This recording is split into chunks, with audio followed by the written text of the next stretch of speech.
On a été régalé cette année en termes d'animé. Entre les sorties des nouveaux films superbes, des suites de saisons très attendues et des adaptations d'œuvres qui ont su marquer beaucoup de monde, je ne me souviens pas de quand est-ce qu'une année nous a mis aussi bien. Donc pour la dernière vidéo de cette année, je vous propose une petite rétrospective tranquille avec mon top 5 des animés de 2019.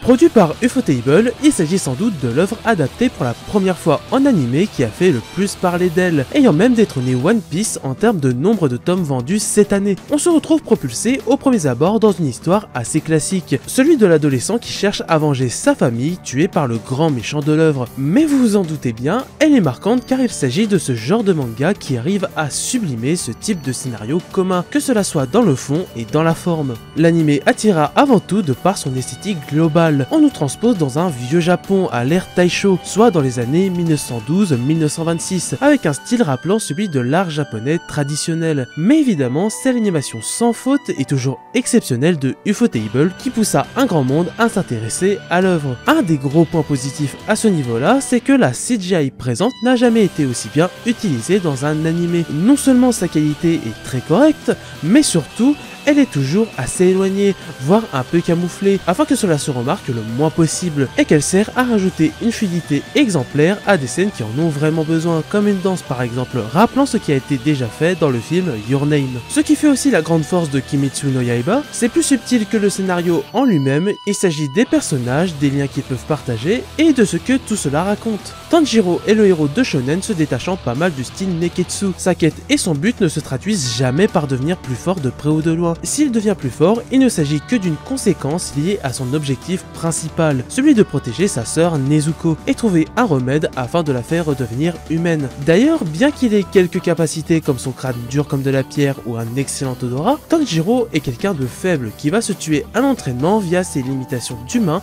pour accomplir son but émis plus tôt, et aussi car il souhaite pouvoir protéger sa sœur plutôt que l'inverse, alors que celle-ci est naturellement bien plus forte que lui. Il montre une bonté sincère et naturelle dans un monde froid et sans pitié. On lui reproche justement ce caractère pour de nombreuses raisons, selon les personnages et leur expérience. Souvent de par leur souffrance passée, bien que Tanjiro en a aussi connu, ce qui ne l'a pourtant pas fait succomber à la haine et à la rage. Tout ça faisant aussi écho avec son empathie envers ses alliés, les personnages qu'il rencontre et même ses ennemis. Ou, à part au début en faisant face à la cruauté du monde, il ne se montre ni hésitant, ni cruel, ni haineux envers les démons. Il les voit comme sa pauvre sœur, l'humain se trouvant au plus profond d'eux, autant pourra-t-il être camouflés, comprenant leur vie de douleur, les ayant menés à cela, sans pour autant pardonner, afin de pouvoir à la fin apaiser leur âme. Tanjiro et Nezuko représentent en eux-mêmes beaucoup le scénario de Kimetsu no Yaiba, mais quasiment aucun personnage ne laisse indifférent, où leur développement se montre très efficace de par leur changement en douceur, tout en gardant toujours cette identité propre à eux-mêmes.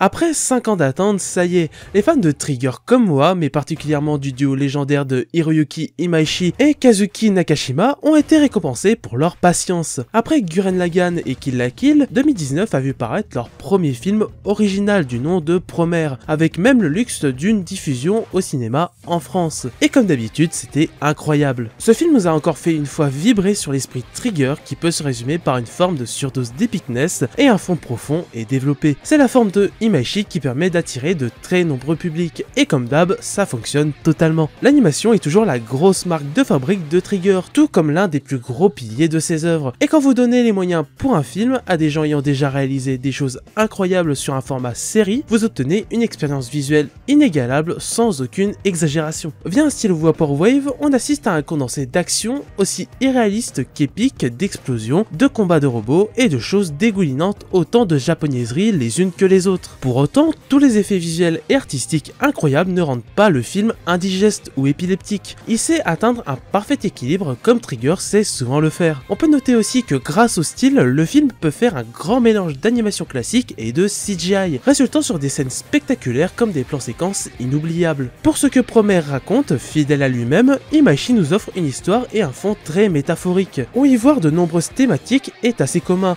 on en peut en découvrir de nouvelles à chaque visionnage sans que pour autant, on ne tombe dans le cliché du critique d'art abstrait. Tout ça est compensé par une forme de scénario simple, sans superflu, apportant juste ce qu'il faut, avec un second degré constant qui ne gâche ou n'écrase pas le premier, saupoudré comme à son habitude de nombreuses références à Gurren Lagann et à Kill la Kill, ainsi qu'à de nombreuses autres œuvres. Bref, Promare, c'est clairement Japanimation et Imaishi, le film, qui n'est pas quelque chose qui s'explique, mais une expérience à vivre et qui se ressent.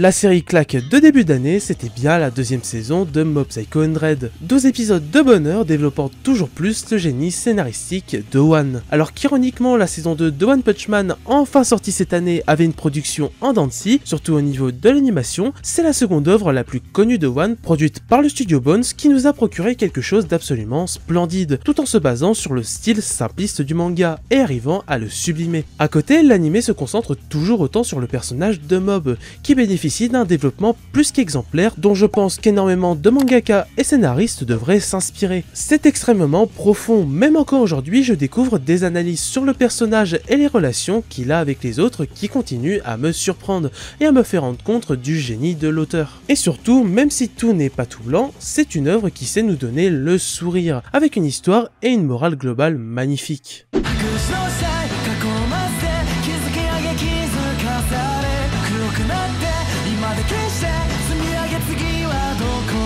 Concrètement, je n'exagère pas dans ce que je vais dire et ça vient du fond du cœur. Si l'anime à la première place n'était pas sorti cette année, dans le sens où je l'attendais depuis très longtemps et que je savais qu'il allait tout défoncer, Dr Stone serait de très loin mon animé de l'année 2019, pour faire comprendre à quel point je suis tombé amoureux de cette œuvre. Sur sa forme d'animé, je n'ai franchement rien à redire. Le studio TMS Entertainment sait fournir une mise en scène et une réalisation incroyable, apportant vraiment beaucoup d'émotions, sans compter l'OST faisant partie sans conteste de mes préférés de cette année, produite par pas moins de 3 compositeurs différents. Mais qu'est-ce que ça donne sur le plus important, soit l'œuvre en elle-même et son histoire? Eh ben c'est tout autant absorbant qu'addictif. Déjà, bien que nous soyons dans un scénario post-apocalyptique et que tout est évidemment loin d'être rose dans l'œuvre, il s'agit de celle qui arrive à nous transmettre beaucoup de bonnes émotions, de bons sentiments et qui peut même nous faire changer de vision sur certaines choses. Quasiment tous les personnages sont attachants et savent chacun apporter quelque chose de différents. Différences qui se font ressentir sur leur caractère et leur personnalité, mais qui pour autant arrivent à s'unir dans des buts précis qui évoluent au fur et à mesure. C'est aussi une œuvre très intelligente sur le fond que sur la forme, car évidemment on apprend énormément de choses d'une façon passionnante, l'œuvre pourrait à elle seule refaire la majorité de votre savoir scientifique, mais aussi dans le fond sur sa narration, où beaucoup de personnages savent réfléchir d'une vraie façon logique et intelligente. Et surtout, bien que l'on nous rappelle les défauts du genre humain, que sûrement beaucoup qui regardent n'ont plus vraiment foi en notre espèce, c'est une œuvre qui rappelle vraiment que bien ses défauts, l'humanité est incroyable. Je pourrais encore en parler longtemps, mais le mieux si ce n'est pas encore le cas, c'est que vous découvriez par vous-même.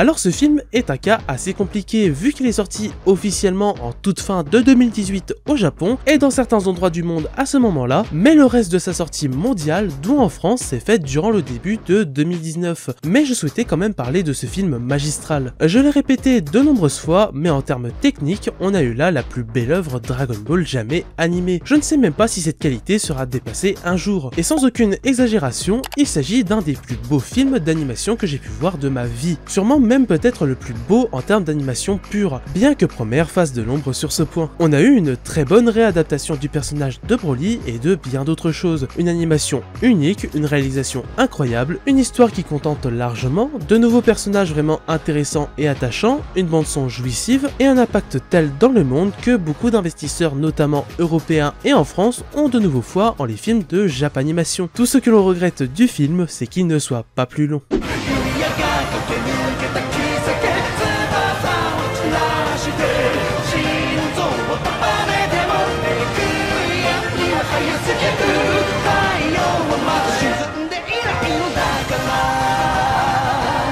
Évidemment, au final, c'est SNK qui viendra s'asseoir au trône du meilleur animé de l'année 2019, pour moi ainsi que pour beaucoup. Wit Studio a encore une fois dépassé toutes nos attentes sur l'adaptation d'une des meilleures parties du manga. La partie faisant comprendre à beaucoup que Shingeki no Kyojin est très loin d'être une œuvre comme les autres, voire même qu'on ne reverra peut-être pas un manga de cette envergure quand il sera terminé. Et vous savez quoi? À part dire que absolument tout est magistral, je ne peux rien vraiment dire d'autre. Ceux qui ont vu et adoré cette partie savent exactement ce que je veux dire et ce que je ressens. Cette partie de saison représente exactement tout ce qu'on aime dans SNK. Des batailles mémorables où s'affrontent de grands stratèges, de nouveaux mystères ainsi que surtout de grandes révélations attendues depuis des années, la cruauté du monde ainsi que sa beauté, le récit froid et extrêmement réaliste alors qu'il prend place toujours dans un monde fantastique, etc.